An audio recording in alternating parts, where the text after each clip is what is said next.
ஒரு கணவனுக்கும் மனைவிக்கும் சண்டைங்க. கணவர் சொன்னாரு, இங்க பாரு, இனிமே நான் உன் கூட வாழ்றதுலன்னு முடிவு பண்ணிட்டேன். நீ யாரோ நான் யாரோ, உங்க அப்பா வீட்டுல இருந்து என்னெல்லாம் கொண்டு வந்து எல்லாத்தையும் எடுத்துட்டு கிளம்பு. இனிமே உனக்கும் எனக்கு எந்த சம்மந்தமும் கிடையாது சொல்லிட்டு போய் படுத்துட்டார். காலையில இப்படி தூங்கிட்டு இருந்த மனுஷன் அப்படி கண்ணை முழிக்கிறாரு, மேல இருந்த ஃபேனை காணோம். அப்படி இப்படி பாக்குறாரு, சைட்ல இருந்த பீரோவை காணோம். அப்படி அங்க பாக்குறாரு, ஏசிய காணோம். என்னடா எந்திரிச்சு உட்காந்து எல்லாம் மூட்டை கட்டி இருக்கு.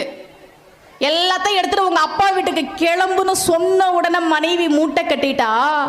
அப்புறம் ஏன் போகல? நம்மளை விட்டா அவளுக்கு வேற யார் இருக்கா, அதனால தானே அப்படின்னு பார்த்தா மனைவி ஓரமா நின்றுட்டு இருந்தாங்க. என்ன என்கிட்ட மன்னிப்பு கேட்டுட்டு இங்கே இருக்கலான்னு மனசை மாத்திக்கிட்டியா? சரி சரி மன்னிச்சிட்டேன், போய் காஃபி எடுத்துட்டு வா. அந்த மனைவி சொன்னாங்க, யோ இதோட ஃபுல் வீடியோ கீழே டிஸ்கிரிப்ஷனில் கொடுத்துருக்கேன் பாருங்கள்.